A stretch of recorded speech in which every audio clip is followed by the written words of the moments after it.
আজকে দেখুন আমরা এমন মানুষ কি ক্ষতি মানুষের চিন্তা করি। আজকে বাইরের ছেলেটা বিদেশে থাকে, আমি প্রায় সময় বলে থাকি এই কথাগুলা, বিদেশে থাকে, বিদেশ থেকে কিছু টাকা পাঠাইছে একটা ঘর বানানোর জন্য, কিন্তু তার বাইরে সহ্য হইতেছে না, সহ্যই করতে পারে। তার পাশের ঘর ব্যবসায়ী, পাশের দোকান একটু বেশি চলে, তার রাতে ঘুমে ধরে না। এই ধরনের যে মানুষের অমঙ্গল কামনা করা, এটা মুসলমানের নয়। কিন্তু আজকে আমরা মুসলিমরা বিধর্মীদের যে চরিত্রগুলো আছে এগুলো আমাদের ভিতরে ঢুকে গেছে, এই জন্য আমাদের মুসলমানদের অধঃপতন শুরু হয়ে গেছে। আজকে আমার মেজু বোনকে বিয়ে দিছি সোনাকান্দা দরবার শরীফে, সোনাকান্দা পীর সাহেবের ভাইয়ের কাছে, চাচাতো ভাইয়ের কাছে। ও তাকে আমেরিকায় নিউ ইয়র্কে থাকে, আমেরিকার নিউ ইয়র্কে থাকে। আমি তাকে বলছিলাম যে আপনাদের রাষ্ট্রটা কিভাবে চলে, আমরা তো সিস্টেম আছে, টাকার বিনিময়ে সব করা সম্ভব, আপনাদের বিষয়টা কি?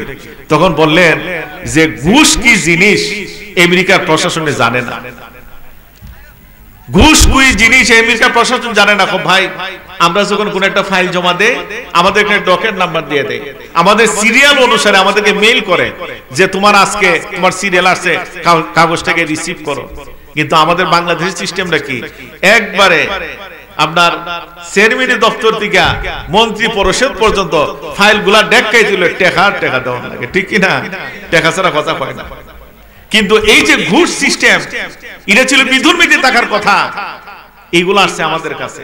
আর আমাদের যে আদর্শগুলা, এগুলা বিধর্মীরা তারা গ্রহণ করে নিতেছে, যেই কারণে তারা স্বাবলম্বী হইতেছে, দুনিয়াবি যত ক্ষমতা দর হওয়া দরকার হচ্ছে।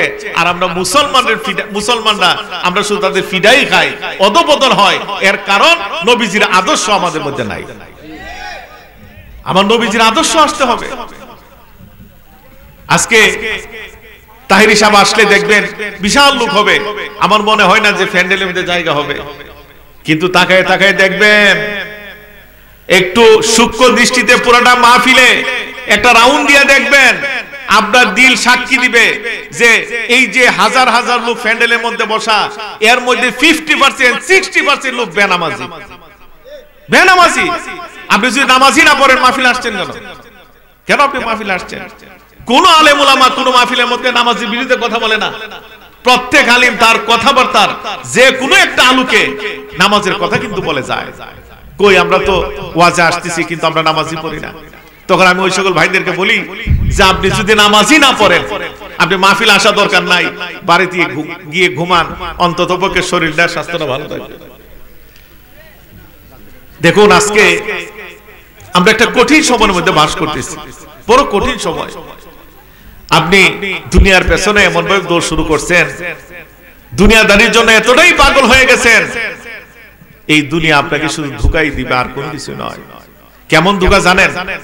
আপনি এই দুনিয়া আপনার দিকে আদায় করে নিছে ঘর বাড়ি, আদায় করে নিছে টাকা পয়সা, ধন দৌলত, বাড়ি গাড়ি, আদায় করে নিছে বড় অঙ্কের ব্যাংক ব্যালেন্স। যখন আপনি দুনিয়াতে বিদায় হবেন, এই দুনিয়াটা বড় নিষ্ঠুর, আপনাকে শূন্য হাতে কবরের মধ্যে শোয়াই দিবে। না এদের কোন সিস্টেম আছে? কবরে টাকার বান্ডিল দিয়ে দেয়, জাগার দলিল দিয়ে দেয় না? এমন কোন সিস্টেম আছে যে বাবা তুমি চিন্তা করো না, যা করো তা করো, এই তোমার মারা যাওয়ার পরে কাফনের ভিতরে আমি 2 লক্ষ টাকার বান্ডিল দিয়ে দিব, আর ফেরেশতা যখন ফিডাই তো আইবো, তারা মুখের সামনে টাকার বান্ডিল ধরে দিবে? এই সুযোগ আছে? সুযোগ নাই। দুনিয়ার কাঠগড়ার মধ্যে এই ধরনের অন্যায় কাজ হয়, আল্লাহর কাঠগড়ার মধ্যে ঘুষের কোনো সিস্টেম নাই। আপনি শূন্য হাতে কবরে শুয়ে থাকবেন।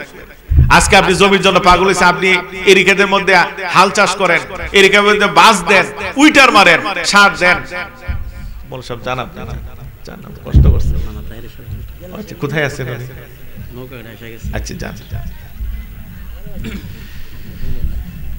আজকে দেখুন আপনি উইটার মারেন, ক্ষেত বাসেন, সার দেন, কিন্তু আপনার জোহরের আজানটুকু হচ্ছে, নামাজের সময় যাইতেছে, কিন্তু নামাজ পড়ার অনুপ্রেরণা আপনার মধ্যে জাগতেছে না, আপনার মধ্যে জাগতেছে না। আপনার মধ্যে আরো চিন্তা হয় যে আমি যদি এখন নামাজে দাঁড়াই জায়গা, বেইলটা যাইতেছে গা, বেইলটা যদি জায়গা, বাকি ক্ষেতটা আমি সারবার নিতে পারতাম না। এই ধরনের দুনিয়াবি চিন্তা, দুনিয়াবি চিন্তার মধ্যে পড়ে মানুষ অত্যন্ত অন্ধ হয়ে গেছে। এই জন্য দুনিয়ার পেছনে দৌড়াবেন না, আল্লাহ এবং আল্লাহর হাবিবের সন্তুষ্টির জন্য চেষ্টা করেন। দুনিয়ার পেছনে দৌড়লে কি পাবেন? দুনিয়াবি কিছু সুবিধা, ঘর বাড়ি, টাকা পয়সা, ধন দৌলত, এইগুলা রেখে আপনি কবরে যাবেন। এই সম্পদগুলা যখন আপনি মারা যাবেন, আপনার সন্তানগুলা টুকরা টুকরা করে বন্টন করে ফেলবে। ছেলেরা ওয়ারিশান সূত্রে যতটুকু সম্পদ পায় তার সম্পদ সে নিয়ে নেবে, মেয়ে তার ওয়ারিশান সূত্রে যতটুকু সম্পদ পায় তার সম্পদ সে নিয়ে নেবে, বিবি তার সম্পদের যতটুকু মালিকানা আছে তার হক অধিকার সে নিয়ে নেবে। তখন আর এই সম্পদের মালিক আপনার থাকবে না, যার অধীনে সম্পদ থাকবে সেই মালিক, ঠিক না? সেই মালিক। কিন্তু আপনি যখন শূন্য হাতে কবরে যাবেন, আপনার কবরের শাস্তি যখন শুরু হয়ে যাবে, আপনার কবরের শাস্তির ভাগ আপনার ছেলে নিবে না, আপনার কবরের শাস্তির ভাগ আপনার মেয়ে নিবে না, আপনার কবরের শাস্তির ভাগ আপনার বিবি নিবে না, আপনার কবরের শাস্তি আপনি ভুগতে হবে, ঠিক না? এই জন্য নিজেকে প্রস্তুত করে নেন। দেখুন, আল্লাহর দাসত্ব গোলামি করতে বেশি সময় লাগে না, বেশি সময় লাগে না। আপনার 24টা ঘন্টার মধ্যে 1টা ঘন্টা ছেড়ে দেন নামাজের জন্য। 5 ওয়াক্ত নামাজ পড়লে আপনি ক্যালকুলেট করে দেখেন 1 ঘন্টার উপরে লাগে না, 60 মিনিটের উপরে লাগে না। এই আল্লাহর জন্য 1টা ঘন্টা দেন, আল্লাহর জন্য 1টা ঘন্টা দেন। আমি আল্লাহর রাস্তায় বলে নামাজটুকু পড়েন। নামাজ সকল ইবাদতের মূল। নামাজবিহীন কোন ইবাদত বন্দেগী আল্লাহর দরবারে কবুল হয় না। আপনি যদি নামাজ না পড়া পীরের পিছে বছর পর বছর পড়ে থাকেন, কোন লাভ হইতো না। নামাজ না পড়ে পীর সাহেবের বাড়িতে না লম্বা লম্বা মুরগের রান খাওয়াইলে লাভ হইতো না। নামাজ না পড়ে পীরের বাড়িতে গরু ছাগল নিয়ে গেলে লাভ হবে না। আপনি নামাজ পড়তে হবে। আপনি নামাজ পড়বেন না কেন? আপনি যে আল্লাহ ওয়ালার সহবতে আছেন, উনার জীবনে তো আপনি তালাশ করে দেখেন নামাজ কাজা বলতে কিছু নাই। আপনি আজকে যার উরুস মুবারক আসছেন, হযরতুল আল্লামা আব্দুল খালেক শাহ রাহমাতুল্লাহ আলাইহি, উনার জীবনটা স্টাডি করে দেখেন, স্টাডি করে উনার জীবনে এক ওয়াক্ত নামাজ কাজা হয়েছে কিনা। কিন্তু উনার উত্তরসূরি যদি আপনি দাবি করেন আপনি নামাজ না পড়লে না হয় না, হইতে পারে না। এই জন্য আমি আল্লাহর রাস্তায় বলে নামাজটুকু পড়বেন। দেখুন, আমাদের কিছু ভাইরা আছেন 5 ওয়াক্ত নামাজ ঠিকই পড়েন। অনেকে গিয়া হাজী সাহেব মানুষ হজ করে আসছেন, মসজিদের প্রথম কাতারে নামাজ পড়েন, কিন্তু উনার ছেলে নামাজ পড়ে না, উনার মেয়ে নামাজ পড়ে না, উনার বিবি নামাজ পড়ে না। আপনার নামাজের হক আদায় হইতেছে না, হক আদায় হইতেছে না। আল্লাহ বলে নাই যে তুই বান্দা একা নামাজ পড়, আল্লাহ বলছে আকিমুস সালাত, তোমরা নামাজ প্রতিষ্ঠা করো। আল্লাহ নামাজ প্রতিষ্ঠা করার জন্য আপনাকে বলছে। এই জন্য আমি আল্লাহর রাস্তায় বলি একটু খেয়াল করুন পরিবারের দিকে। যদি ছেলে নামাজ না পড়ে তাকে নামাজ পড়তে বাধ্য করেন, সে মেয়ে যদি নামাজ না পড়ে নামাজ পড়তে মেয়েকে বাধ্য করেন, বিবি যদি নামাজ না পড়ে বিবিকে নামাজ পড়তে বাধ্য করেন। যদি বাধ্য না করেন, তারা বেনামাজি অবস্থায় যতগুলা গুনাহ কামাইতেছে অভিভাবক হিসেবে, এইগুলা আপনার আমলনামার মধ্যে উঠতেছে। এই জন্য আমি আল্লাহর রাস্তায় বলবো নামাজটুকু পড়বেন, নামাজে অবহেলা কইরেন না। তারপরে আমি আল্লাহর রাস্তায় বলে যাই, যে যে পীরের অধীনে আছেন, যে যে সিলসিলার অধীনে আছেন, তরিকতের তালিম তলকিনটা চালিয়ে যান, তরিকতের সাধনা করেন। সাধনা ছাড়া আপনার পরিবর্তন আসবে না। আপনি তরিকতের নিয়ামত পাইতে হলে সাধনা করতে হবে। আজকে আমরা সাধনার প্রতি আমাদের আগ্রহ জানে না, সাধনা বিমুখ হয়ে গেছি, যেই কারণে আজকে মুরিদ হওয়ার পরে আমার পরিবর্তন নাই। আজকে এটার কিছু কারণও আছে। কিছু পীর সাহেবরা তরিকাটারে আর তরিকা রাখছে না, মন গড়ে একটা সিস্টেম চালাই দিছে। নকশবন্দিয়া মুজাদ্দিদের তরিকাটাকে তেমন একটা কুলুষিত করতে পারছে না, যেটা কাদরিয়া চিশতিয়া তরিকাটা করে লাইছে। আজকে মানুষ মনে করে কাদরিয়া চিশতিয়া তরিকা মানে নারী পুরুষ একসাথে লাফায় ফালায় জিকির, কাদরিয়া চিশতিয়া তরিকা মানে ঢোল বাজনা দিয়ে জিকির, কাদরিয়া চিশতিয়া তরিকা মানে পীরের বাড়ির কাফেলা নিয়া নারী পুরুষের অবাধ মিলন মেলা। এইগুলোর সাথে বড় হিসাবের কোনো সম্পর্ক ছিল না, আমরা পাই না, আমরা এইভাবে পাই না। আমি প্রায় সময় কথাগুলো বলি, তারা তরিকা বানাইছেন কিভাবে জানেন? বৃহস্পতিবারে সাপ্তাহিক মিলাদ পড়েন, ভালো কথা। আপনি সাপ্তাহিক পড়বেন কেন? আমরা তো আমাদের তরিকতপন্থীদেরকে বলি প্রতিদিন পড়েন। যাই হোক, সপ্তাহে একদিন আপনি পড়তেছেন। সিস্টেমটা কি? এই মিলাদ শরীফ পড়ার আগে একটা জলচকির মধ্যে 4 কোণাদা 4টা মোমবাতি, মধ্যে আর একটা মোমবাতি, 5 মোমবাতি দিয়া ফাঁক পাঞ্জাতন। নাউজুবিল্লাহ, নাউজুবিল্লাহ। আজকে একটা মোমের সাথে আপনি পাক পাঞ্জাতনকে তুলনা করার সাহসটা পাইলেন কোথায়? একটা মোম আগুন দা পুড়তে পুড়তে শেষ হয়ে যায়, পাক পাঞ্জাতন কি শেষ হওয়ার বিষয়? এর কারণটা হচ্ছে যে যতগুলা রং ঢং ঢুকাইয়া মানুষের কোন মতে ধরে রাখা যায়, এটা একটা কৌশল, এটা একটা কৌশল। বড় পীর আব্দুল কাদের জিলানী রাহমাতুল্লাহ আলাইহি চারটা ওজিফার উপরে উনি ওনার মুরিদদেরকে সাধনা করাইছেন। খাজা মঈনুদ্দিন চিশতি রাহমাতুল্লাহ আলাইহি চারটা ওজিফার উপরে উনি ওনার মুরিদদেরকে সাধনা করাইছেন। মুসাদ্দেদ আল ফেসাল রাহমাতুল্লাহ আলাইহি চারটা ওজিফার উপরে উনি ওনার মুরিদদেরকে সাধনা করাইছেন। বাহাউদ্দিন নকশবন্দি রাহমাতুল্লাহ আলাইহি চারটা ওজিফার উপরে উনি ওনার মুরিদদেরকে সাধনা করাইছেন। ওজিফাগুলো কি? প্রথম হচ্ছে সবরে সানি, যেটাকে আমরা ফাতিহা শরীফ বলি। বড় পীর সাহেব প্রথম ইস্তেগফার পড়তেন 11 বার, সূরা ফাতিহা পড়তেন 3 বার, সূরা ইখলাস পড়তেন 10 বার, দুরূদ শরীফ পড়তেন 11 বার। 11 বার পরে উনি সবরে সানি করতেন। সবরে সানি কেন করতেন? যখন কোন তরিকতপন্থী তার যখন ফাতিহা শরীফ পড়া বুজুর্গদের রুহে সবরে সানি পৌঁছানোর সাথে সাথে এই তরিকার যতজন বুজুর্গান দিনগণ আছেন সমস্ত বুজুর্গান দিনগণের একটা রুহানি নজর তার উপরে পড়ে। সুবহানাল্লাহ। এই ফাতিহা শরীফের মাধ্যমে আউলিয়া কেরামদের একটা রুহানি নজর আমাদের উপরে আসে। 2 নাম্বার, বড় হিসাবে জিকির করতেন 2 রকম, একটা হচ্ছে জিকরে জলি, আরেকটা হচ্ছে জিকরে কফি। জিকরে জলি মানে আওয়াজ দিয়ে শব্দ দিয়ে যে জিকির, এই জিকিরের বিভিন্ন নিয়ম করতেন, যেমন 1 জরবি জিকির, 2 জরবি জিকির, 3 জরবি জিকির, 4 জরবি জিকির, নফি আসবাদের জিকির, ফাসান ফাসের জিকির, কালমা শরীফের জিকির। এই জিকিরগুলো বড় হিসাবে আওয়াজ দিয়ে করতেন, ওনার মুরিদদেরকেও আওয়াজ দিয়ে করাইতেন। আবার বড় পীর আব্দুল কাদের জিলানী রাহমাতুল্লাহ আলাইহি জিকরে কফিও করতেন। কফি শব্দ তো নিস্তব্ধ, অন্তর দিয়ে আল্লাহর স্মরণ, যেটাকে আমরা মুরাকাবা বলি। মুরাকাবা করতেন কিভাবে জানেন? আমাদের বডির মধ্যে কতগুলা স্টেশন আছে, এই স্টেশনগুলোর আগে পবিত্র বানাইতেন। এই স্টেশনগুলোর নাম হচ্ছে কলব, রু, সের, কফি, আতফা, নফস, বাতস, কাকবা। এই 10টা লতিফার উপরে বড় বিশেষ খুব চাপ দিতেন যে বাবা এই 10টা লাতাইফের মধ্যে আল্লাহ পাকের জিকির জারি করো, 10টা লাতাইফের মধ্যে আল্লাহ পাকের জিকির দিয়ে সক্রিয় করে দাও। 10টা লতিফার মধ্যে যদি এক যুগে আল্লাহ পাকের জিকির করে তাহলে তোমার মাথার তালু থেকে পায়ের তালু পর্যন্ত শরীরের প্রত্যেকটা অঙ্গ প্রত্যঙ্গ এক যুগে আল্লাহ পাকের জিকির শুরু করে দিবে। তখন আপনি জমিতে গিয়ে কাজ করবেন, তখন মুখ দিয়ে জিকির করা লাগবে না, আপনার অঙ্গ প্রত্যঙ্গ ওঠু জিকির করবে। আপনি রুডে দিয়ে হাঁটবেন, তখন আপনি মুখ দিয়ে জিকির করার লাগবে না, আপনার লাথাইগুলো ওঠু জিকির করবে। আপনি যখন ঘুমিয়ে থাকবেন তখন আপনার জিকিরগুলো বন্ধ হবে না, আপনার অঙ্গ প্রত্যঙ্গ এবং আপনার লাথাইগুলা এমনকি আপনার প্রত্যেকটা শরীরের রুমে রুমে আল্লাহ পাকের জিকির করবে। সুবহানাল্লাহ। এই জিকিরগুলা কেন উনি জারি করতেন? ওই আমার নবীজি ঘোষণা দিচ্ছেন, আমার নবীজি এই জিকির জারির বিষয়ে ঘোষণা দিচ্ছেন, যে ব্যক্তি আল্লাহর স্মরণে 24টা ঘন্টা থাকে শয়তানে তাকে ধোঁকা দিতে পারে না। সুবহানাল্লাহ। আপনার কলবের মধ্যে জিকির আছে, শয়তানে ধোঁকা দিতে পারবে না। আপনার অঙ্গ প্রত্যঙ্গ জিকির আছে, শয়তানে ধোঁকা দিতে পারবে না। আপনার লাথাইগুলোর মধ্যে জিকির আছে, শয়তানে ধোঁকা দিতে পারবে না। আর শয়তানে যারা ধোঁকা দেয় না তার মাধ্যমে অন্যায় কাজ হয় না। ঠিক কি না? আমার কথা বুঝেন আপনারা? দেখুন, আজকে আমরা নামাজ পড়ি না, রোজা রাখি না, হজ করি না, যাকাত দিই না, মিথ্যা কথা বলি, মানুষের উপর জুলুম করি, মানুষের হক নষ্ট করি, ব্যবসা দূষণ কম দেই, খাদ্যে ভেজাল মিশাই, এই যে অন্যায় কাজগুলো আমরা আমাদের নিজ সত্তা থেকে করি না। আমাদের কলবের মধ্যে শয়তান বৈশা সে আমাদের দিয়ে করায়, সে আমাদেরকে দিয়ে করায়। এই শয়তানকেই দূর করার জন্য তরিকতের সাধনা, শয়তানকে দূর করার জন্য মুরাকাবা মুশাহাদা বেশি বেশি করা।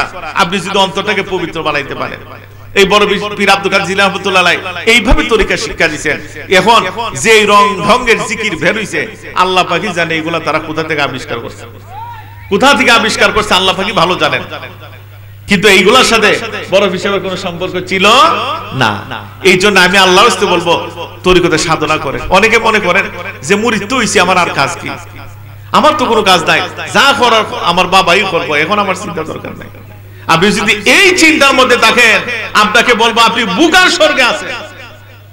আজকে আপনি 10 বছর মুরিদ দিয়েছেন, এখন আপনি নামাজ পড়েন না। আপনি 12 বছর ধরে পীরের মুরিদ, এখন আপনি সুদ খান। আজকে 13 বছর ধরে পীরের মুরিদ, এখন আপনি মিথ্যা কথা বলেন। আপনি মুরিদ হয়েছেন কেন? কেন মুরিদ হয়েছেন আপনি? মানুষ তো মুরিদ হয় নিজেকে তাকওয়াবান, পরহেজগার, আল্লাহওয়ালা বানানোর জন্য। আল্লাহর সাথে যদি আপনার সম্পর্ক না হয়, আল্লাহর হাবিবের সাথে যদি আপনার সম্পর্ক না হয়, মুরিদ হয়ে লাভটা কি? পীর মুরিদ এই নয় যে আমি মুরিদ হইলাম, আমার পীর সাহেব আইলো, আমি পীর সাহেবরে বড় মুরগে লম্বা রান খাওয়াইলাম, টাকা দিলাম, পয়সা দিলাম, 500 গুরুসের মধ্যে ডাল চাল গরু ছাগল লয়ে গেলাম, এটা পীর মুরিদের সম্পর্ক না। পীর মুরিদের সম্পর্ক হচ্ছে আমি মুরিদ দিছি, আমার আল্লাহর সাথে সম্পর্ক হওয়া লাগবে। আমি মুরিদ দিছি, আমার আল্লাহর হাবিবের সাথে সম্পর্ক হওয়া লাগবে। আল্লাহ এবং আল্লাহর হাবিবের সাথে যদি আপনার সম্পর্ক না হয় তাহলে পীরের পিছে দৌড়ে কোনো লাভ হইতো না। এই খেয়াল করুন। আজকে মিয়া সাহেব আপনি 10 বছর ধরে মুড়ি দিয়েছেন, এখন আমার নবীজি দিদার পাইছেন না, আপনার তো তরিকতপন্থী বলতে আমার লজ্জা লাগে, লজ্জা লাগে। একটা মানুষ নিয়মিত তরিকতের কাজ করলে বেশি দিন লাগে না আমার নবীজি দিদার পাইতে। একটু চেষ্টা করুন। আমি আজকে আপনি নামের শেষে আল কাদরি লাগান, নামের শেষে চিশতি লাগান, নামের শেষে নকশবন্দি লাগান, মুজাদ্দিদি লাগান, লাগান, আমার বাধা নাই। কিন্তু তাদের নামটা যদি বরকত হিসাবে নামের শেষে লাগাইতেছেন, উনাকে একটু অনুসরণ করেন, উনাকে একটু অনুসরণ করেন।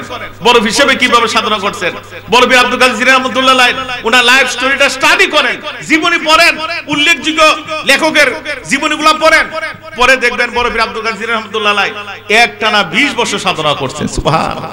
আর এই তরিকাটা একটা সাধনার বিষয়, সাধনার বিষয়। ওনার পুরাটা জীবন সাধনায় কাটাই দিয়েছেন। খাজা মঈনুদ্দিন চিশতি রাহমাতুল্লাহ আলাইহি অনেক আল্লাহ ওয়ালাদের সহবতে গেছেন। শুধু একজনের কথা বলি, উসমান হারুনি রাহমাতুল্লাহ আলাইহির খানকা শরীফে বসে খাজা মঈনুদ্দিন চিশতি রাহমাতুল্লাহ আলাইহি একটানা 15 বছর সাধনা করছেন। সুবহানাল্লাহ। আমাদের দাদা হুজুর কিবলা রাহমাতুল্লাহ আলাইহি একটানা 32 বছর সাধনা করছেন। আমাদের পীর মুর্শিদ আব্বা হুজুর কিবলা রাহমাতুল্লাহ আলাইহি জীবনের বেশ একটা অংশ সাধনা করে কাটাই দিয়েছেন। এই তরিকা তো একটা সাধনার বিষয়, সাধনার বিষয়। এই জন্য অনেকে বলে, আমরা যখন এই তরিকতের কথা চাপ দেই, অনেকে বলে যে ফান্দাকে তো ভালোই লাগে, কিন্তু ফান্দাকের তরিকাটা কঠিন তরিকা। আরে ভাই, কঠিন তরিকা হবে কেন? এই তরিকা কি আমার বাবা বানাইছে না দাদা বানাইছে? ফান্দা দরবার শরীফে যে ধরনের তরিকতের তালিম তলকিন দেওয়া হয়, এইটা ওনার বানানো নয়, ওনার বাবার বানানো নয়, ওনার দাদার বানানো নয়। স্বয়ং বড় পীর আব্দুল কাদের জিলানী রাহমাতুল্লাহ আলাইহি ওনার মুরিদদেরকে কিভাবে তরিকতের তালিম তলকিন দিতেন, এইভাবে ফান্দাক দরবার শরীফ থেকে তরিকতের তালিম দেওয়া হয়। ঠিক কি না? যদি বিশ্বাস না হয়, বড় পীর আব্দুল কাদের জিলানী রাহমাতুল্লাহ আলাইহি লিখিত অনেক কিতাবগুলো আমার লাইব্রেরিতে আছে। খাজা মঈনুদ্দিন চিশতি রাহমাতুল্লাহ আলাইহি লিখিত অনেক কিতাবগুলো আমার লাইব্রেরিতে আছে। মুজাদ্দিদ আল ফেসানি রাহমাতুল্লাহ লিখিত অনেক কিতাবগুলো আমার লাইব্রেরিতে আছে। আমি কুইল্লা দিব, আপনি পড়বেন, সমস্যা নাই। আমার ছোটখাটো একটা লাইব্রেরি আছে।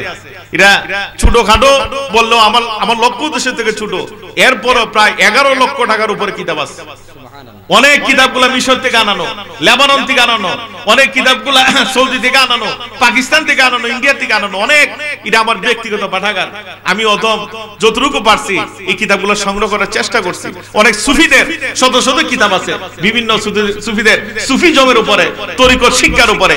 কিন্তু এখন এইগুলা পড়লে পাওয়া যায় বর্তমান সমাজে পীর মুরিদি নামক কিছু কিছু লোকের যে সিস্টেম চালাইছে, এইগুলা বড় হিসাবের সাথে সম্পর্ক নয়, এটা মন গড়া সিস্টেম, একটা ব্যবসায়িক একটা প্ল্যান শুরু করে দিয়েছে। ঠিক কি না? এইগুলা করা যাবে না। বড় পীর আব্দুল কাদের জিলানী রাহমাতুল্লাহ আলাইহি যেই ধরনের তরিকতের তালিম তলকিন দিয়েছেন, এইভাবে করতে হবে। আজকে দেখুন, এই জন্য আমি বলবো, পীর ধর্মের সূক্ষ্মতার সহিত যদি কোনো পীর কোরআন বিরোধী কোনো কাজ করে, সুন্নাহ বিরোধী কোনো কাজ করে, তাদের কাছে যাবেন না। আমি প্রথমে বলছি, তরিকতে দাখিল হবেন, হওয়া দরকার। যে কোনো হক্কানি আল্লাহ ওয়ালাদের কাছে তরিকতে দাখিল হবেন। দেখুন, পীর সম্পর্কে চমৎকার প্রকারভেদ বড় পীর আব্দুল কাদের জিলানী রাহমাতুল্লাহ করে গেছেন। আমি প্রায়শই বলি যে বড় পীর আব্দুল কাদের জিলানী রাহমাতুল্লাহ আলাইহি পীরদের মধ্যে 12টা দল করছেন কিনা জানি না। বড় পীর আব্দুল কাদের জিলানী রাহমাতুল্লাহ আলাইহি পীরদের মধ্যে 12টা দল করছেন, 12টা ভাগ করছেন। ভাগ করে বলতেছেন 11টা বাতিল, একটা হচ্ছে হক। হক কোনটা? বড় পিশা বলতে সুন্নি। সুন্নি কারা? সুন্নির ব্যাখ্যা লিখতে গিয়ে বড় পিশা বলেন, সুন্নি তারা যারা কোরআন সুন্নাহ মাফিক জীবন পরিচালনা করে, শরীয়ত ভিত্তিক তরিকত চর্চা করে, তারাই সুন্নি, তারাই হক। ঠিক কি না? বাকি 11 প্রকার হচ্ছে বাতিল। 11 প্রকারের মধ্যে একটা প্রকার নাম হচ্ছে আল খুলুলিয়া। আল খুলুলিয়ার ব্যাখ্যা লিখতে গিয়ে বড় বিশ্বাস বলেন, আল খুলুলিয়া এমন পীর যে পীর মহিলাদের সামনে যায়, মহিলাদের কদম বসি লয়, মহিলাদের মাথায় হাতে ফু দেয়, মহিলাদের সাথে একসাথে বসে আড্ডা মারে, কুশ গল্প করে, মহিলাদেরকে ভোগের পণ্য মনে করে, তারা আল খুলুলিয়ার অন্তর্ভুক্ত। তাদের সাথে তরিকতের সম্পর্ক নাই, তারা ভণ্ড, তারা বাতিল। ঠিক কি না? এই কথাগুলো আমার নয়, আমার বাবারও না, দাদার না, এটা বড় সাহেবের কথা। উনার লিখিত কিতাব সিরুল আসরার, সিরুল আসরার কিতাবের মধ্যে সুস্পষ্ট ভাষায় এই 12টা প্রকারের ব্যাখ্যা দিয়ে গেছেন। কি বলছেন? যে পীর সাহেব বেগানা মহিলার সামনে গেছে, সে ভণ্ড। যে পীর সাহেব বেগানা মহিলার কদম বসি লইছে, সে ভণ্ড। যে পীর সাহেবে বেগানা মহিলার মাথা হাত বুলাইয়া আতায়া ফু দেয়, সে ভণ্ড। যে পীর সাহেব বেগানা মহিলার সাথে একসাথে বসে আড্ডা মারে, কুশ বলক করে, এরা ভণ্ড। যে পীর সাহেব বেগানা পুরুষ মহিলাদেরকে ভোগের পণ্য মনে করে এরা ভণ্ড। আজকে এরাই সমাজের মধ্যে এই দরবার বানায় বানায় বই রয়েছে, ঠিক কিনা? এইগুলা থেকে দূরে থাকতে হবে। এরা বলে কি জানেন? এরা বলে কি জানেন? এরা বলে থাকে যে শরীয়তের মোল্লারা মারিফত বুঝে না, শরীয়তের মোল্লারা মারিফত বুঝে না। এই কথাটা বলার কারণ কি? এই কথা বলার কারণ হচ্ছে যে এরার ইচ্ছা হইল আলেম থেকে কিভাবে আমাম সরানো যায়, আলেম থেকে কিভাবে মানুষদেরকে দূরে সরানো যায়। আর আলেম থেকে দূরে সরাইতে গেলে অতি সহজে শিরক এবং বেদাতি কাজ করানো যায়, ঠিক কি না? এটা হলো তার লক্ষ্য উদ্দেশ্য। এই জন্য যেখানে বড় বীর আব্দুল কাদের জিলানী বলতেছেন শরীয়ত ছাড়া তরিকতের ভিত্তি নাই, শরীয়ত ছাড়া হাকিকতের ভিত্তি নাই, শরীয়ত ছাড়া মারিফতের ভিত্তি নাই। আগে শরীয়ত, তারপর তরিকত, হাকিকত, মারিফত, চারটি গুণের গুণান্বিত হলে আপনি তাকওয়াবান পরহেজগার আল্লাহওয়ালা, ঠিক কি না? এই বিষয়টা খেয়াল করবেন। যেখানেই তরিকতে দাখিল হবেন খেয়াল করে দেখবেন ইসলামী শরিয়ার পরিপন্থী কোনো কাজ আছে কিনা। যদি কাজ থাকে এই দরবারে যাবেন না। যদি এই দরবারে মুরিদ হন আপনিও শেষ, আপনার আমলও শেষ, সব শেষ হয়ে যাবে। এগুলা করা যাবে না। আমি আল্লাহর রাস্তে বলে যাই, হালাল খাবেন, হারাম থেকে দূরে থাকবেন। এই সুদ ঘুষ খাইয়া সারা রাত নামাজ পড়লো খাবে তো। আমি আল্লাহর রাস্তে কই এই সুদটা ছাইরা দেন। এত কেন পাগল হইছেন? এই সুদের টাকাটা কি করবেন? এই জায়গা জমি নিয়ে কি করবেন? হাসরের ময়দানের ভয়াবহ অবস্থা যখন কোরআন হাদিসের আলোকে যখন আমরা পড়ি, স্টাডি করি, বড় ভয় লাগে। এমন একটা কঠিন সময়, এমন একটা অসহায়ত্ব সময় যে লোকটা বাবা মা, বাবা ছেলেকে ভুলে যাবে, ছেলে বাবাকে ভুলে যাবে, মা মেয়েকে ভুলে যাবে, মেয়ে বাবাকে ভুলে যাবে, স্বামী স্ত্রীকে ভুলে যাবে, স্ত্রী স্বামীকে ভুলে যাবে। আপনি কার জন্য কি করতেছেন? আজকে যে আপনি সুদের জন্য পাগল হয়ে গেছেন। আজকে অনেক লোক আছেন এখানে, অনেক লোক আপনার এখানে আছেন। আমি যদি বলি ও মিয়া তোমার মা বাবার কবরে সপ্তাহে কয়দিন জিয়ারত করো, আজকে আমি যদি বলি যে অনেকের মা নাই বাবা নাই, আপনার সপ্তাহে কয়দিন মা বাবার কবরের সামনে যান? অনেকেই দেখা যায় 6 মাসের ভিতরে মা বাবার কবরের সামনে গেছে না। অনেকে খুঁজলে ফৌজি ভাই 1 বছরের ভিতরে মা বাবার কবরের সামনে গেছে না। তাহলে এই ধন সম্পদ একটা কি লাভটা হইল? আপনার ছেলে তো আপনাকে ভুলে গেল, আপনার ছেলে তো আপনাকে ভুলে গেল। এই জন্য নিজেকে জাহান্নামের আগুন থেকে বাঁচান। আল্লাহর রাস্তে বলে যায় এই সুদ ঘুষ ছাড়েন। আমাদের প্রত্যন্ত অঞ্চলে এই সুদ ঘুষের সয়লাভ হয়ে গেছে। এই সুদের বেড়াজালে পড়া মানুষের ঈমান আমল সব ধ্বংস হয়ে গেছে। এই কারণে বিপদে পড়লে আল্লাহ তোমরা হাত তুললে আল্লাহ দোয়া কবুল করেন, দোয়া কবুল করেন না। এই সুদ প্রথাটা সমাজ থেকে দূর করেন, দূর করেন। আমি আল্লাহর রাস্তে বলে যাই, সুদ খেলে 70টা গুনাহ হয়। শেষ গুনাহটা হচ্ছে নিজের মার সাথে জিনা করা। আপনি কি আপনার মার সাথে জিনা করবেন? আপনি যদি আপনার মার সাথে জিনা করে যে গুনাহটা কামাইবেন, এই সুদ খেলে এই গুনাহটা আপনার আমলনামার মধ্যে যোগ হইছে। কেন এগুলো করতেছেন? এগুলো ছাড়েন। এই সুদকে আপনার লাভটা কি? ফুলারে ঘর বাড়ি দিয়া লাভটা কি? এই ফুলাওতি বিপদে পড়লে আসরের মধ্যে আপনার বুল্লা লাগবে। এই জন্য নিজেকে জাহান্নামের আগুন থেকে বাঁচান। এই জন্য আমি বলি তরিকতে সাধনা করেন। তরিকতে সাধনা করেন না তো, তরিকতে সাধনা করেন না কিন্তু মজা বুঝেন না। আজকে যদি তরিকতে সাধনা করতেন, তরিকতের নিয়ামত হাসিল করতেন, আজকে এই সুদ আপনি খাইতে পারেন না। সুদ আপনি অবশ্যই সুদের দ্বারা কাছে যাওয়ার আপনার সুযোগ হবে না। এই ধরনের সত্তা আপনার মধ্যে তৈরি হয়ে গেল। আজকে নামাজের কথা বলে রাগ করে, ওই মিয়া নামাজটা পড়ো না, কত নামাজ তুই পড়ো, কত সিগলাস করে। আবার বেশি বেশি বলে বাবা তুমি যে এক নামাজি হইছো, এটা আমরা খোয়া খোয়া বেড়াও না। কিন্তু এর অর্থ হইল নামাজের কথা শুনলে তার রাগ উঠে, গুসা উঠে, তার মধ্যে বিরক্ত তৈরি হয়। ওই লোকটারে কিছুদিন যদি আপনি তরিকতের সাধনা করাইতেন, তরিকতের সাধনার সিটা ফাটা একটু যদি তার শরীরের মধ্যে লেগে যেত, তখন আজান দিলে এরা নামাজে লেগে ডাকন লাগলো না, টেলানি লাগলো না, ধাক্কানি লাগলো না। মসজিদ থেকে তার আজানটা দিলে মসজিদ থেকে তার চুম্বুকের মতো টান শুরু করে দিল। সুবহানাল্লাহ। তখন সে নামাজ থেকে দূরে থাকতে পারবেন না। আমার কথা যদি বিশ্বাস না হয়, আপনি কিছুটা দিন তরিকতের সাধনা করেন, করে দেখেন আপনার মধ্যে কি পরিবর্তনটা হয়। আজকে আপনি সুদ খান, আপনি জীবনে সুদ খাবেন না যদি তরিকতের সাধনা করেন। কারণ আমাদের 3 নম্বর সবক কলব রুসের লতিফে সেরের মাকাম হচ্ছে জুহদ। জুহদের ফায়েজ যখন কোন তরিকতপন্থীর হাসিল হয়, তখন তার কেনায়েতের ফায়েজ তার মধ্যে আসে। কেনায়েতের ফায়েজটা হচ্ছে অল্প তুষ্টিতে তার মধ্যে একটা খুশি তৈরি করে দেয়। সুবহানাল্লাহ। জুহদের ফায়েজ আসে, তাকে দুনিয়া বিমুখী করে নেয়। জুহদের ফায়েজের কাজটাই হচ্ছে দুনিয়া বিমুখ করা। আপনি দুনিয়া বিমুখ যখন হয়ে জায়গা, দুনিয়ার প্রতি ভালোবাসা যখন কমবে জায়গা, এই লোকটা সুদ খায় না, সুদ খায় না। এই জন্য আমি আল্লাহর রাস্তে বলবো এই সুদটা ছাইড়া দিন, আর খাই আর খাই না। আমি আল্লাহর রাস্তায় কই এই সম্পদটা আর ধ্বংস করে দূরে আছে। যতটুকু অনেকে ভাবতে পারেন হুজুর আমি সুদ খাই তো অনেক ফাঁপি হয়ে গেছি গা, ওই যেহেতু গেছুই গা আমার মাফের মনে কোনো পথ নাই, আমি আরো খাইতে থাকি। না না না, আপনি আজকে তওবা করে ছাড়েন, সাইডা গভীর রাতে তাহাজ্জুদ নামাজের সময় সেজদা দিয়ে আল্লাহর কাছে খান দেন যে মাবুদ আমি বুঝা না বুঝা জান না এই হারাম পথের মধ্যে গেছি, আমি দয়া কইরা তুমি আমার মাফ করে দাও, তুমি ছাড়া তো আমার আর কেউ নাই। এইভাবে অনবিনয় করে যখন সেজদা করে কানবেন, হয়তো আল্লাহ পাক রব্বুল আলামিন ইউসিল আপনাকে মাফ করে দিবেন। এখন থেকে কান্নাকাটি করেন, এগুলো ছেড়ে দেন। আমি আল্লাহর রাস্তায় বলে যাই, আল্লাহর রাস্তায় বলে যাই, পর্দা মাফিক চলবেন, বেপরদা চলাফেরা করবেন না, বেপরদা চলাফেরা করবেন না। নারী পুরুষের উপর আল্লাহ পাক পর্দা ফরজ করে দিয়েছে। নামাজ যেমন ফরজ, পর্দা তেমন ফরজ। নামাজ না পড়লে যেমন গুনাহ, পর্দা না মানলে তেমন গুনাহ। আমি আল্লাহর রাস্তায় বলি, আপনার উপযুক্ত মেয়ে সে স্কুলে যাবে, মাদ্রাসায় যাক, কলেজে যাক, ইউনিভার্সিটি যাক, আমার বাধা নাই, তাকে বোরকা পরা, তাকে বোরকা পরা, সে যাতে পর্দা মাফিক লেখাপড়া করে, এই বিষয়টা আপনি নিশ্চিত করেন। আপনার বিবি যখন ঘর থেকে বের হবে, সে যাতে বোরকা পরে বের হয়, বেগানা পুরুষের সামনে না যায়, এই বিষয়টা আপনি নিশ্চিত করেন। আপনি যদি নিশ্চিত না করতে পারেন, বেগানা পুরুষে যতবার তাকে দেখলো, যত গুনাহ খামাই করলো, অভিভাবক হিসেবে এইগুলো আপনার আমলনামার মধ্যে উঠে যাবে। এই জন্য আমি আল্লাহর রাস্তায় বলি, পর্দা মাফিক চলবেন।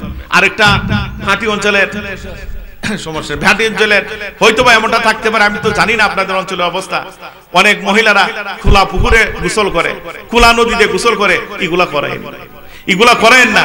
আজকে আপনার মেয়ে খোলা পুকুরের মধ্যে গোসল করে এবং আপনার মেয়ে খোলা নদীতে গোসল করে, আপনার নাতির খোলা নদীতে গোসল করে এবং নদীর পাড় দিয়ে পরপুর সাইডে যায়।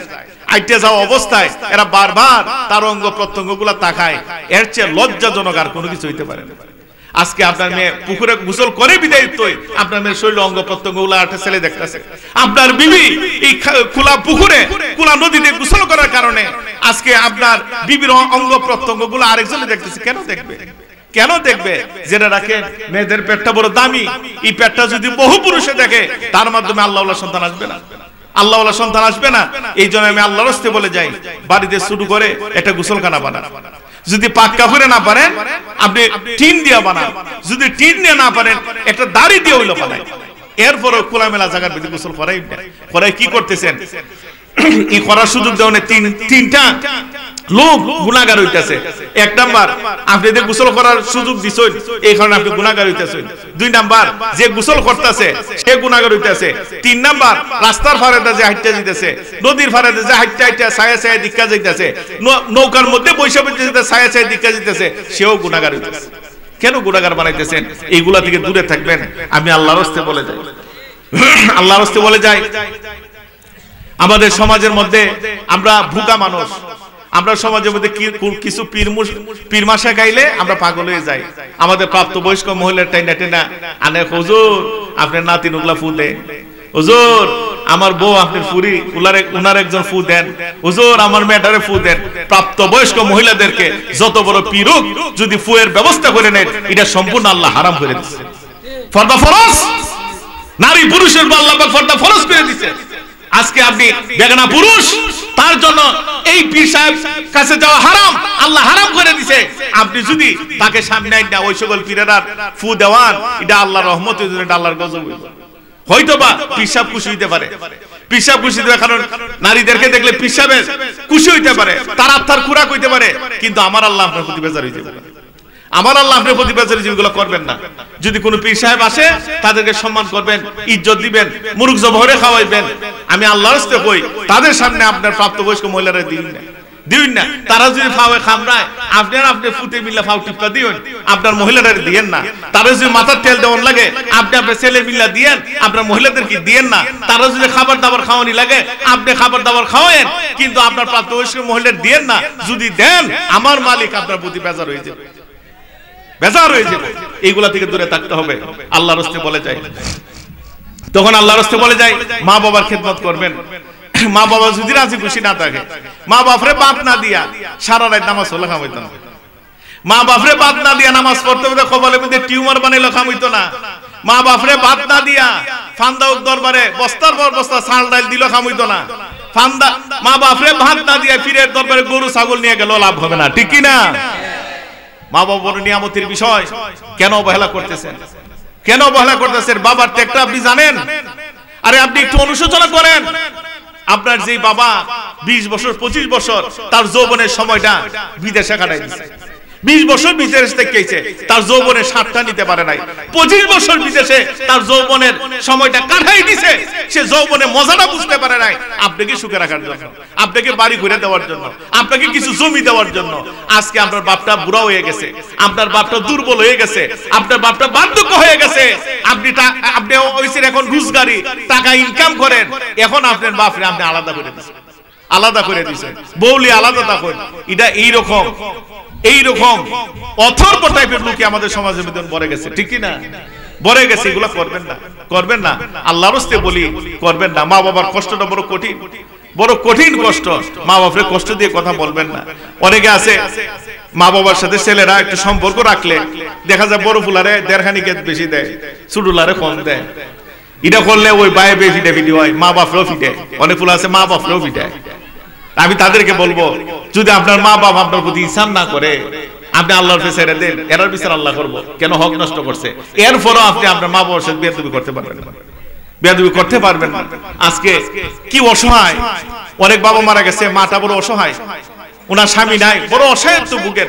অনেক মহিলারা আমাদের কাছে ফোনের মাধ্যমে জানান তাদের আকুতি গুলা, হুজুর বড় কষ্টে আছি, একটু দোয়া করেন, আল্লাহ নে আমার ইমানের সহিত জায়গা। তাই বললাম কি বলেন, মৃত্যু কামনা করা তো কবিরা গুনাহ, এটা কামনা করতে পারে না।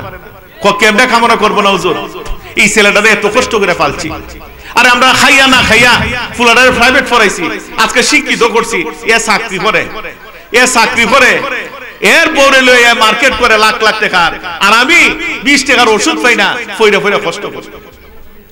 আর কি কঠিন। অনেক পরিবার আছে মা বাপের লজিং রাখে, আমি লজিং কই, 3 ফুলা, বড় ফুলা কয় মা তুমি আমার ঘরে সকালে খাইবা, মাইজলা ফুলা কয় মা তুমি আমার ঘরে দুপুরে খাইবা, ছোট ফুলা কয় মা তুমি আমার রাত্রে খাইবা। বুঝা যায় ইমাম সাহেবের মতো মারে লজিং রাখছে। অনেক মহিলারা বলেন যে হুজুর আমরা যাই খাবারের জন্য, যখন ফুতের ঘরের মধ্যে যায় বউয়ে কুনা তুল্লা তুল্লা কথা কয়, বউয়ে কুসা দিয়া দিয়া কথা কয়, বউয়ের খুদে কথা হই না, আমার ফুতে আমার দমক দেয়, নাতিও খারাপ আচরণ করে। হুজুর ই অপমান না খাওয়ান, আর ভিতরেটা যায় না, দোয়া করেন আল্লাহ নিয়ে আমার দুনিয়ার থেকে নিয়ে গেল। আরে মিয়া এই কষ্টে যদি ডাক দেয়, এটাই তোমাকে জাহান্নামে যাওয়ার জন্য প্রথম সূত্র হইতে পারে। তুমি কাজটা করো কি, তোমার মা তোমার জন্য কি দোয়া করছে, তুমি ছোটবেলা অসুস্থ হয়ে গেছো, এমন মা আল্লাহর কাছে কামনা করে মাবুদ আমার ছেলের কি হইছে কিছু বলে, এমন মানুষ আছে আল্লাহর কাছে ডাক দিয়ে বলে যে মাবুদ আমার ছেলের কষ্ট আমার সহ্য হয় না, প্রয়োজনে আমার ছেলের রূপটা তুমি আমারে দাও, আমারে দিয়া দাও, এরপর আমার ছেলেটার কষ্ট দিও না।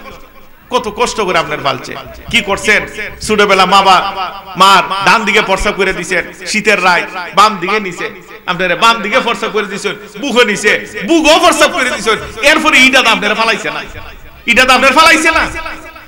আজকে মারে আপনি বাদ দেন না, এটা হয় না, হয় না, হয় না। জেনে রাখেন, আপনি যদি আপনার মাকে বাদ না দেন, আপনার ছেলে বড় হইলো আপনারও বাদ দিত না, বাদ দিতে। বুড়ি বুড়ি প্রমাণ এগুলো আমরা দেখতেছি, বুড়ি বুড়ি প্রমাণ। এই কাজটা করবেন না, করবেন না। মারে খুশি রাখা, মারা কিন্তু বেশি চায় না। আরে বউয়ে যৎকান চাইবো জামাইয়ের কাছে, এই মা অৎকান চায় না, এর 100 ভাগের 10% চায় না। মা চায় একটু মারে প্রাধান্য দিয়া কথা কইতেন, মারে সম্মান দিতেন, চাইলা সম্মানের সহিত বাদ দিতেন, এটাই চাই। আজকে আপনি বাজারে গেছেন আর 2টা কমলা আনুন না, তো কইরা 2টা কমলা কিছু আঙ্গুর আন না, ওই রাতের বেলা মার দরজা মধ্যে ডাক দেন, মা দরজা খান খুলো, কিতারে ফোন বললেও তোমার লাগে 2টা কমলা আনছি, তোমার লাগে 2টা আপেল আনছি। আরে মারে খুশি করতে বেশি লাগে নাকি, বেশি কথা লাগে নাকি, নেও তোমার জন্য 2টা কমলা আনছি, 2টা আপেল আনছি। মা কয় অফুত আমার দরকার নাই, আমার নাতির ডারে দিলা, আমার দরকার নাই, আমি অনেক খাইছি, আমার নাতি ডারে দিলা, কয়রা তুই আমার গলাতে যাইতো না, কোনা মা এরারে দিমু, এরা আইনা দিছি আরো দিমু, তোমার লাগে আনছি মা, তুমি খাইতার দোয়া করতা। ওই দরজাখান লাগাইয়া এই মা এই আপেলটা লইয়া চোখেতে পানি ফালায় আর কয় আল্লাহ তুমি দেখো আমার ফুটে করতেন কি আল্লাহ, তুমি দেখো। এই প্রশান্তিটাই আপনার সফলতার দুয়ারটা খুলে দিবে। আজকে ফান্দাউকে দরবার শরীফে আমি একজন খাদেম হিসাবে আপনার হলে দোয়া করুন, এই দোয়া আল্লাহ কবুল করতে পারে, নাও করতে পারে। কিন্তু আপনার মা যদি খুশি হইয়া ডাকটা দেয়, এই ডাকটা বন্দুকের গুলি মিস হইতে পারে, এই ডাকটা মিস হবে না। এই জন্য আমি আল্লাহর রাস্তায় বলবো, মা বাপরে কষ্ট দিন না। বাবা যখন বার্ধক্য হয়ে জায়গা, এরা কিছু পার্সোনাল খরচ থাকে,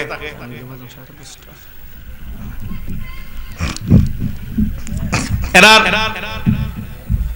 দেখেন এই মা বাবা যখন বুড়া হয়, এরা কিছু হাত খরচ দিয়ে, খালি যে 3 বেলা ভাত খাওয়াইলে পায় এটা দায়িত্ব না। প্রত্যেকটা মানুষের একটু ব্যক্তিগত প্রয়োজন থাকে, আর ব্যক্তিগত প্রয়োজন থাকতে গিয়া বারে বারে ছেলের কাছে টাকা চাওয়ান, এরা লজ্জা লাগে। লজ্জা লাগে, একবার চাইলে তখন ফুটো একটু রাগ হয়ে যায়, তোমার কি অর্থা টাকা তোমার লাগে, বারবারই তোমার টাকা তেমন লাগবে, এটা করি না। বাবারও ব্যক্তিগত খরচ আছে, মারও ব্যক্তিগত খরচ আছে। প্রয়োজনে আপনারা 3 ভাই আছেন, 4 ভাই আছেন, অল্প অল্প কইরা মারে মাসিক একটা হাত দিয়া দিন, মা তুমি খরচ করো। কত খরচ করলো না করলো পরে মাসে জিজ্ঞাসা না। প্রতি মাসে মাসে এমন কিছু কিছু অংশ করে টাকা দিতেন যাতে মা বাবার খরচটা চলে। কিন্তু মা বাবা বড় কষ্ট করে চলে, ওষুধগুলা না থাকলেও পুত্রে হয় না, কারণ বারবার সাবন পুতের কাছে এটা বাবার লজ্জা লাগে, লজ্জা যাতে তারা না পান এই ব্যবস্থাটা করবেন। আজকে আপনারা 5 ভাই কইতে পারেন যে হুজুর আপনি দেখুন মা বাবার সাথে একসাথে মিল্লা থাকতাম, পরিবার তো বড় হয়ে গেছে, আমরা 5 ভাই 5 লাখ করে সন্তান, আরো 25 জন, এবারে সে 30 জন, মা বাপলে 32 জন, এই 32 জনের সংসার টানবো কেন? আচ্ছা আপনি প্রয়োজনে পার্ডন সমস্যা নাই, আপনি পার্ডন একটা ক্যাটালগ মেইনটেইন কইরা কিভাবে এই বাড়িটা ভাগ করার আগে সবচেয়ে সুন্দর রুম, যে রুমটার মধ্যে সুবিধা আছে, অ্যাটাচ বাথরুম আছে, এই রুমটার আগে মা বাপরে দিবেন, মা বাপরে দিয়া তারপর বাকি সম্পদ ভাগ করবেন। হ্যাঁ, মা বাপরে গলার মধ্যে টাইন না, আপনার ঘরের মধ্যে সকালে খাওয়াইতে পারতেন না, আপনি আপনার ঘরে সকালে খাওয়াইতে পারবেন না, আপনি খাওন গুলা লইয়া মার ঘরে যাবেন, মার ঘরে যাবেন। আপনি মেজু ছেলে জুহরে খাওন দেব টাইম, আপনার ঘরে না খাওয়াইতে পারতেন না, আপনি আপনার মার ঘরে আপনি খাবার লইয়া যাবেন।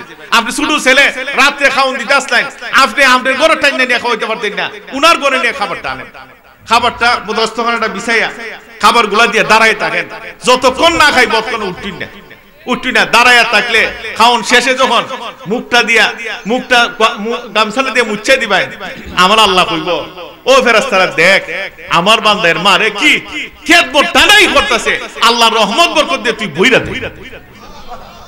মা বাপরে কষ্ট দিন না, বড় কঠিন, বড় কঠিন, বড় কঠিন। এর শাস্তি দুনিয়াতেও পাওয়া যায়, আখিরাতেও পাওয়া যায়। তাই আমি আল্লাহর কাছে বলবো মা বাবার সাথে সৎ আচরণ করবেন, সৎ ব্যবহার করবেন, মা বাবার দিকে খেয়াল রাখবেন, বাবাকে ভালোবাসবেন, মহব্বত করবেন। তারপরে আমি আল্লাহর কাছে বলে যাই বেশি বেশি দুরূদ শরীফ পড়বেন, যত বেশি দুরূদ শরীফ পড়বেন ততই নবীজির সাথে সম্পর্ক তৈরি হবে। দুরূদের মাধ্যমে কি পরিমাণ নবীজির সাথে সম্পর্ক হয় যারা দুরূদ শরীফ নিয়মিত পড়ে এরা বুঝে। আমি তো আমাদের অনেক তরিকত পন্থীরা কই আমরা 500 বার দুরূদ শরীফ পড়ি, যেমন নকশবন্দিয়া মুজাদ্দিদিয়া তরিকার আল্লাহুম্মা সাল্লি আলা সাইয়্যিদিনা মুহাম্মাদিন ওয়াসিলাতিলাইকা ওয়া আলিহি ওয়া সাল্লিম, এবার কাদিয়া তরিকার আল্লাহুম্মা সাল্লি আলা সাইয়্যিদিনা মুহাম্মাদিন মা'দানিল জুদি ওয়াল কারামি ওয়া আলিহি ওয়া সাল্লিম, এবার চিশতিয়া তরিকার আল্লাহুম্মা সাল্লি আলা সাইয়্যিদিনা মুহাম্মাদিন নাবিয়্যুল উম্মি ওয়া আলিহি ওয়া সাল্লিম। আমরা নকশবন্দিয়া মুজাদ্দিদিয়া তরিকার যারা আছি আমরা 500 বার দুরূদ শরীফ পড়ি। আপনারা 500 বার দুরূদ শরীফ পড়াই দাঁড়ায় যাবেন, দাঁড়ায় নবীকে সালাম দিবেন প্রতিদিন। আপনি রাতের বেলায় 500 বার আমাদের ওজিফা আছে, 500 বার দুরূদ শরীফ গান পড়াই দাঁড়ায় নবীকে সালাম দিবেন। সালাম দিয়ে বৈশা আপনি হাতটা তুলে নবীজি দিদারের জন্য অনয় বিনয় করে খান্দাখাটি করবেন, বেশি দিন লাগবে না আমার নবীজি দিদার পাইতে। এটা পরীক্ষিত আমল। কি পরিমাণ ফান্দাউক দরবার লোকেরা নবীর সাথে দিদার হইতেছে আমি ভাষায় প্রকাশ করতে পারবো না। আর বিলাস শরীফটা ঘরের মধ্যে চালু করেন, দেখবেন অভাব অনটন দূর হইব, অশান্তি দূর হইব, ঘরের মধ্যে শান্তি আইব, আল্লাহর রহমত বরকত আইব। যদি আমার বিশ্বাস না হয় প্রতিদিন বিলাস শরীফ গান করে খায়, হুজুর বিলাস শরীফ তো পড়তে আমি ছন্দ তো পারি, রবেটা ছন্দ ফারজ না গিয়েছে, দাঁড়াই জিজ্ঞা ইয়া নবী সালাম আলাইকুম উদ্দুর তো পারো, উদ্দুর হয়ে যায়, খাইয়া পরে বৈশা দোয়া করে দুরূদ শরীফ বেশি পড়বেন, মিলাদকে বেশি করবেন। আপনি অযথা সময়টা নষ্ট হয় না, রাস্তা দিয়ে হাঁটতেছেন মনে মনে দুরূদ শরীফ পড়ে হাঁটতে থাকেন, আর কে থ্রুইতেছেন দুরূদ শরীফ পড়ে আর কে থ্রুইতে থাকেন। ব্যবসা প্রতিষ্ঠানে বই রয়েছে, কাস্টমার নাই, বই দুরূদ শরীফ পড়ে নবীর সাথে সম্পর্ক লাগায়। নবীর সাথে সম্পর্ক লাগার প্রধান মন্ত্রই হচ্ছে এই দুরূদ শরীফ। দুরূদের মাধ্যমে মিলাদ কিয়ামের মাধ্যমে নবীজির সাথে সম্পর্ক তৈরি করেন। আমি আল্লাহর রাস্তায় বলে যাই নবীজির সুন্নাহ ভিত্তিক জীবন গড়বেন। নবীজির সুন্নাহ ভিত্তিক জীবন করবেন। অনেক যুবকরা আছেন, আপনাদেরকে বলি আল্লাহর রাস্তে আর দাড়িটা খামায়েন না, আর দাড়িটা খামায়েন না। আমি আল্লাহর রাস্তে হয়ে যাই কেন জানেন? আমরা যখন দুনিয়া থেকে বিদায় হয়ে যাব, আমরা মারা যাওয়ার পরে আমাদের যখন কবরে শোয়াই দিবে, তখন নবীজির জাহিরি সুন্নতের মধ্যে একটা জিনিস হয়ে যায়, দাড়ি। না ফাগড়ি দিয়া দেয়, মেসওয়াক দিয়া দেয়, টয়লেট টিস্যু দিয়া দেয়, দেয় না, দাড়িটাই যায়। দাড়িটা যায়, এটা নবীর দৃশ্যমান সুন্নত। এই দাড়িখান আমাদের সাথে যায়।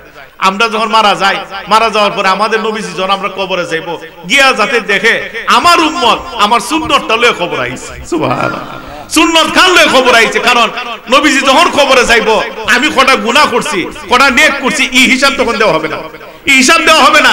কিন্তু হিসাব দেওয়ার আগে আমার নবীজি বুঝতো যে না, আমার উম্মত আমার সুন্নতটারে ভালোবাসা খবর আইছে। এই দয়াটা লাগলে আপনি ফাইর উপর একটা মাধ্যম হয়ে যাব। সুবহানাল্লাহ। এখন যদি কবরে গিয়ে আপনারা দেখে আপনার গালের মধ্যে দাড়ি নাই, নবী সুন্নত কান লয়ে আপনি কবরে গেছেন না, আমার নবীজি কষ্ট পাইব না খুশি হইব? আমার নবীরে কষ্ট দেন না। দাড়ি রাখলে মানুষের সৌন্দর্য নষ্ট হয় না, বরঞ্চ সৌন্দর্য বাড়ে। পরে আরে অনেক বিদুর বিরাপন দাড়ি রাখতেছে, বিভিন্ন শ্রেণী পেশার লোকেরা দাড়ি রাখতেছে। কারণ এটা কি সায়েন্টিস্ট বলেন, চিকিৎসা বিজ্ঞান বলে, যে যত বেশি ক্লিনশিপ করে তার চোখের জ্যোতি কমে, পাওয়ার কমে, অনেক সব স্কিনের মধ্যে বিভিন্ন ফাঙ্গাল হয়, বিভিন্ন রোগ হয়। এই জন্য তারাও খাবা না, তারাও খাবা না। কিন্তু আমার নবীর উম্মত দাড়ি খান লাগলে নবী খুশি হন, এই কথাটা আমরা বুঝি না। এটা বড় কষ্টদায়ক। আমি আল্লাহর রাস্তায় বলবো, দাড়িটা রাখার নিয়ত করেন, নিয়ত করেন। অনেক যুবকরা ভাবতে পারেন যে হুজুর দাড়ি রাখতাম করে এখন আমি বিয়া করছি না, ওহন যদি দাড়ি রেখে লাই, ওহন যদি মেয়ের বাপে যদি আমার বিয়া না দেয়। আমি আপনাদেরকে বলছি, আপনি দাড়ি রাখেন, যে মেয়ে কন্ডিশন দিবে আপনি দাড়ি খামানি লাগবো, এই মেয়েরা আপনি বিয়া করুন না। যদি করুন, একটা সন্তানও ভালো হইতো না। আর আমার নবীর সুন্নত রে যে মেয়ে ভালোবাসবে, এই মেয়েরে ঘরের মধ্যে আনে। আমার নবীর সুন্নত দাঁড়িয়ে যে মহিলাটা মহব্বত করবে, এই মেয়েটারে ঘরের মধ্যে আনেন, তার মাধ্যমে আল্লাহ ওয়ালা সন্তান আসবে। ঠিক কি না? এই জন্য আমি আল্লাহর কাছে বলবো, দাড়ি রাখার ইচ্ছা এখন থেকে তৈরি করেন। আমি আগামী কালকে বাঁচবো, এটা কোনো গ্যারান্টি নাই। আমি যে একটা ঘন্টা 1 সেকেন্ড পরে আমি বাঁচবো, এটা কোনো গ্যারান্টি নাই। কখন মালাকুল মউত আমার সামনে আইসা পড়ে, এটা কোনো ঠিক নাই। ওই অন্ততপক্ষে আজকে যদি নিয়ত করে যাইতে পারেন যে না, হুজুরে কইছে আর দাড়ি খামাইতাম না, হয়তো ভাই এই নিয়তের উসিলায় বিগত গুনাহগুলো আল্লাহ আপনাদের মাফ করে দিবেন। এই জন্য প্রথম 1 নাম্বার নামাজ পড়তে হবে। আবারও বলতেছি, 1 নাম্বার নামাজ পড়তে হবে। নামাজ সকল ইবাদতের মূল। নামাজবিহীন কোন ইবাদত বন্দেগী আল্লাহর দরবারে কবুল হয় না। 2 নাম্বার, যে তরিকার অধীনে আছেন, যে সিলসিলার অধীনে আছেন, তরিকতের সাধনা করণ লাগবে, তরিকতের তালিম তলকিন নেওয়া লাগবে। তরিকতের সাধনা না করলে আপনি আত্মশুদ্ধি হবে না। আত্মশুদ্ধি না হইলে অনিসলামিক কাজ আপনার কাছ থেকে যাবে না। আর অনিসলামিক কাজ যদি না যায়, মুরিদ হয়ে কোনো লাভ নাই। 3 নাম্বার, হালাল খাওয়ান লাগবো, হারাম দিকে দূরে থাকুন লাগবো, সুদ ঘুষ টানুন লাগবো, এবারে ওজনে কম দেওয়া বন্ধ করা লাগবে, এবং মানুষের উপর নির্যাতন করা যাবে না, ভাই বোনের হক করা যাবে না, মানুষের হক নষ্ট করা যাবে না। এগুলা খেয়াল রাখতে হবে। তারপরে আমি আল্লাহর রাস্তায় বলে যাই, মা বাবার খেদমত করবেন। মা বাবা খুশি না থাকলে এটা নামাজ ফিরে ফিরে গরু ছাগল লয়ে গেল, আমি আল্লাহর রাস্তায় বলে যাই, নবীর সুন্নাহ ভিত্তিক জীবন গড়বেন এবং পর্দা মাফিক চলবেন। নারী পুরুষের উপর আল্লাহ পাক পর্দা ফরজ করে দিয়েছে। নামাজ যেমন ফরজ, পর্দা তেমন ফরজ। নামাজ না পড়লে যেমন গুনাহ, পর্দা না মানলে তেমন গুনাহ। তারপরে শেষ কথা হচ্ছে, বেশি বেশি দুরূদ শরীফ পড়বেন, প্রতিদিন মিলাদ কিয়াম পড়বেন, নবীর ইশকে মহব্বতে নবীর শানে কাসিদাগুলা গাইবেন, তাহলে নবীজির সাথে সম্পর্ক তৈরি হবে। আল্লাহ পাক রব্বুল আলামিন আমরা সকলকে কবুল করে সবাই বলে আমিন।